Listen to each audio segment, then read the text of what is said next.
안녕하세요. 글로벌 리스크 책의 조이준입니다. 오늘은 중국 얘기 한번 해보겠습니다. 우리 코로나 때 여러 가지 음모론이 돌았었잖아요. 우한 연구소에서 코로나균이 만들어졌다. 지금도 그 음모론은 계속되고 있습니다. 그런데 이 우한 지역에서 있는 과학자들이 뭔가 미국으로 시료를 보냈어요. 미국이 그 과학자들을 체포하고 기소해버립니다. 이건 아무래도 우한이란 지역에서 온 문제도 있고요. 중국이란 문제도 있고요. 또 미국이 이런 식으로 우리가 뚫렸다가는 이게 무슨 아무리 작은 시료지만 우리가 생물학 무기에 당할 수도 있는 거 아닌가? 라는 생각을 한 것 같습니다. 이런 사례 하나하나들이 쌓여서 미국과 중국이 지금 물밑에서 어떻게 싸우고 있는지가 드러나는 겁니다. 그 내용 한번 보시겠습니다.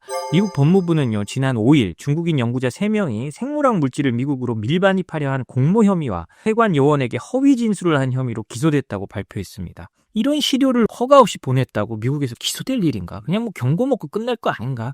라는 생각이 들지만 미국은 그렇게 넘기지 않았습니다. 피고는요, 쉬바이, 펑판장, 즈융장 3명으로요. 모두 제1 교환연구원 비자로 미국에 체류하면서 미시간 대학교의 슈안중 쉬 교수 연구실에서 근무하던 연구원들이었다고 합니다. 제1 교환연구원 비자로 들어왔다는 걸로 보면 아마도 미국에 한 1, 2년 동안 체류하면서 같이 연구하려고 했던 중국 측 박사급 이상의 과학자인 걸로 보입니다. 법무부 발표에 따르면 쉬바이와 펑판장은요, 2024년과 2025년 사이 중국으로부터 선충류, 라운드웜이라고 하니까요, 동그란 지렁이 같은 걸로 생각하면 되겠죠. 생물학적 물질을 여러 차례 배송받은 것으로 드러났습니다. 해당 물질은 중국 국적의 한청슈안이라는 인물이 발송하는데 여기서 나옵니다. 그는 중국 우한의 화중가기대에서 박사과정을 밟던 학생이라고 합니다. 이 우한에서 박사과정을 밟던 학생이 중국으로 물질을 보낸 거죠. 선충을 보낸 거죠. 이는 미국 연방법상 불법 밀수 및 생물안보법 위반에 해당한다고 합니다. 법무부에 따르면 한청슈안은 3건의 밀수 혐의에 대해서 유죄를 인정했고 형 선고 후 미국에서 바로 추방 조치됐습니다. 미시간 대학교는 슈안중 쉬 교수 연구실에 대한 내부 조사를 시작했다고 해요. 선충을 왜 마음대로 갖고 들어와서 수사를 받고 사람이 추방되고 이런 일이 왜 생기느냐, 내부 조사를 하기 시작했죠. 그런데 쉬바이와 펑판장, 즈융장 이 3사람은 조사에 협조하지 않았다고 합니다. 연구한다고 왔는데 이렇게까지 하나라고 하고, 또 아니면 그 뒤에서 중국 정부가 야, 이거는 받아들이지 마, 저항해 라고 했을 수 있죠. 이렇게 3사람은 협조하지 않았고, 그러니까 대학 측은 3명의 연구원을 해고하고 제1 비자 자격을 상실해서 체류 자격이 박탈돼서 추방 대상이 됐다고 합니다. 3명의 피고인은요, 중국으로 출국하려고 했대요. 그런데 그때 뉴욕공항에서 바로 체포됐습니다. 세관 요원들이 이들을 조사하는 과정에서요, 주융장은 한청슈안과의 관계 및 소포 내용에 대해서 허위 진술까지 했습니다. 미국은 거짓말을 굉장히 큰 죄로 치거든요. 예를 들자면 트럼프 1기 시절에요, 국가안보보좌관이 러시아와 내통한 의혹을 가지고 굉장히 논란이 됐습니다. 근데 트럼프는 계속 우리는 러시아와 내통한 적이 없다라고 하는데, 근데 결정적으로 그 국가안보보좌관이 해고되는 일이 생겼습니다. 이유가 뭐냐? 거짓말을 했거든요.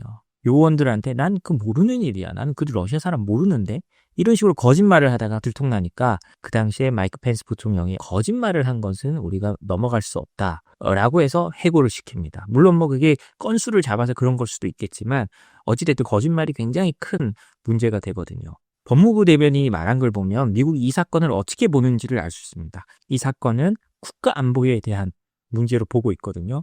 법무부 대변인은 이번 사건은 단순한 비자나 윤리 위반 문제가 아니라 국가 생물안보에 대한 중대한 위협임을 보여주는 사례라고 강조하면서요, 법무부는 외국 연구자나 기관이 미국의 연구 인프라를 악용해 민감한 생물학적 자원과 기술을 불법적으로 취득하는 행위에 대해서 단호히 대응할 것이라고 밝혔습니다.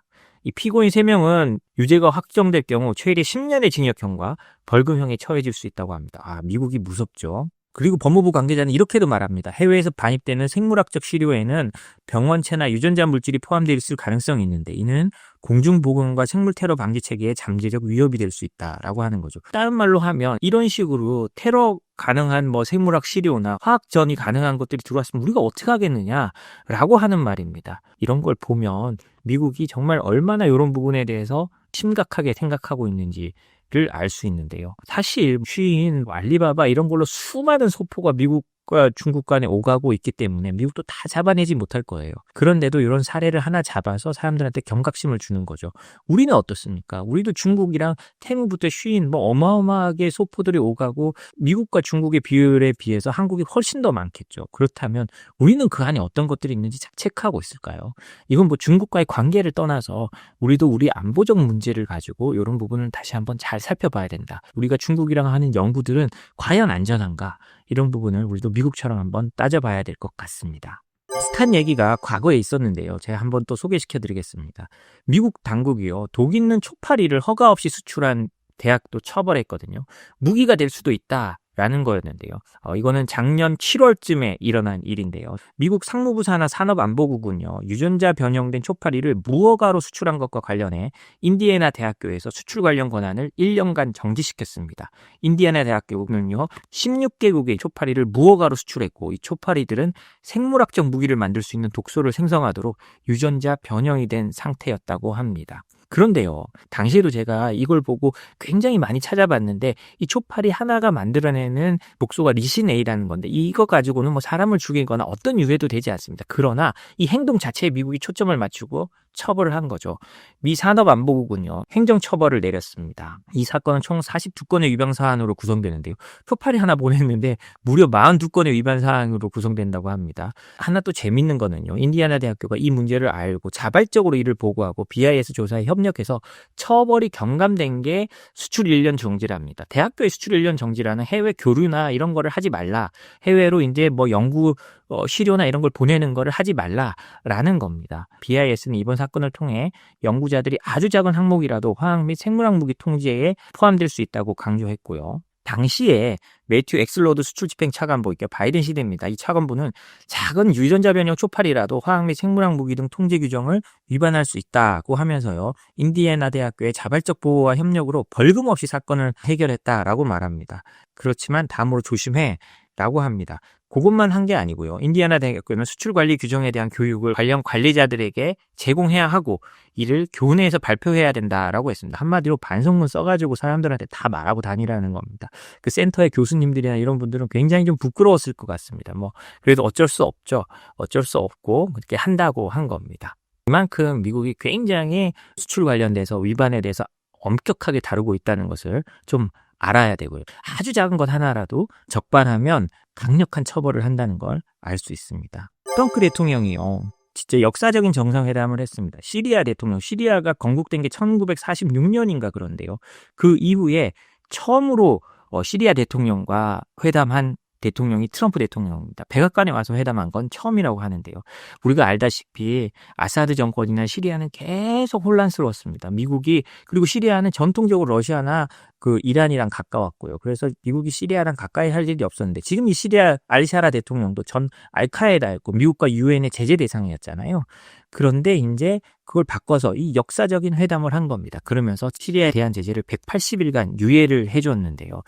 이 부분도 좀 아쉽습니다. 처음에는 이렇게 알샤라와의 만남 전에 제재가 모두 해제될 거다라는 보도들이 나왔었는데 역시 미국입니다.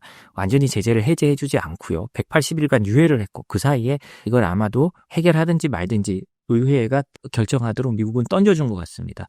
제가 이 제재나 수출 통제 얘기를 할 때마다 늘 느끼는 건데요. 미국은 굉장히 치밀합니다. 아무리 이 나라가 바뀌고 해도 쉽게 바꿔주지 않고요.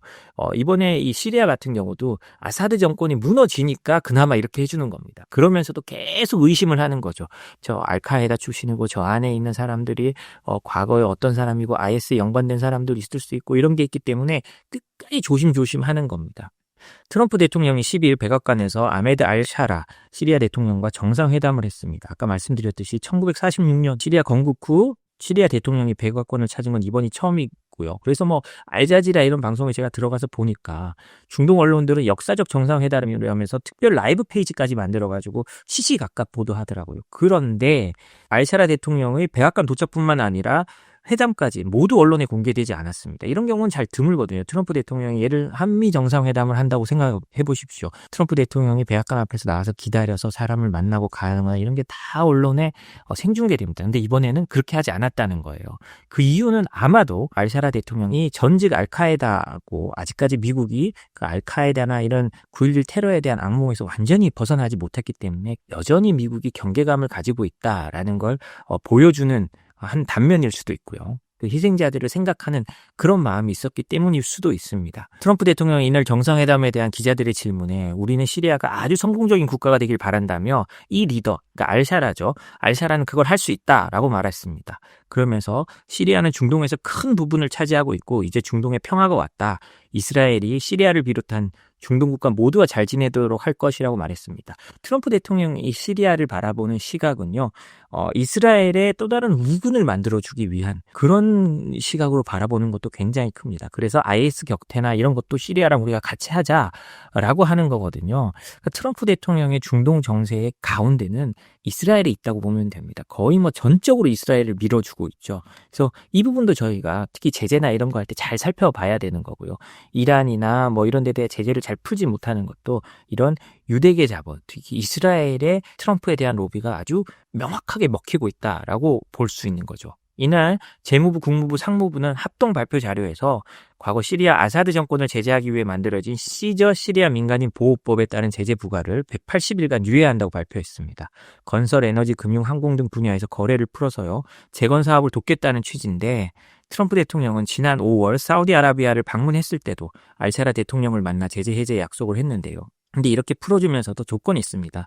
러시아와 이란과 거래할 경우 제재는 계속된다는 점을 분명히 했고요. 그리고 아사드 정권 관계자들에 대한 제재도 계속된다고 했습니다. 그런데 시저법을 폐지하기 위한 단계는 계속되고 있습니다. 상원은 폐지 법안을 만들어서 이미 통과시켰고요. 이제 하원에서 이제 합의를 하고 있는데 아직 합의를 완전히 이루지는 못했습니다. 그러나 상원에서 이렇게 했으니 아마도 이제 하원에서도 통과될 가능성이 높을 것 같습니다. 그래서 이 180일간 유예 기간 안에 시저법이 폐지된다면 시리아에 대한 건설, 에너지, 금융, 항공 이런 부분에 있어서의 제재는 거의 완벽하게 풀리고 시리아 재건을 위한 자본 투자에는 큰 어려움이 없을 것으로 보입니다. 예, 오늘 저희가 준비한 소식은 여기까지입니다. 저희 소식이 도움이 되셨다면 구독과 좋아요, 알림 설정 부탁드리겠습니다. 감사합니다.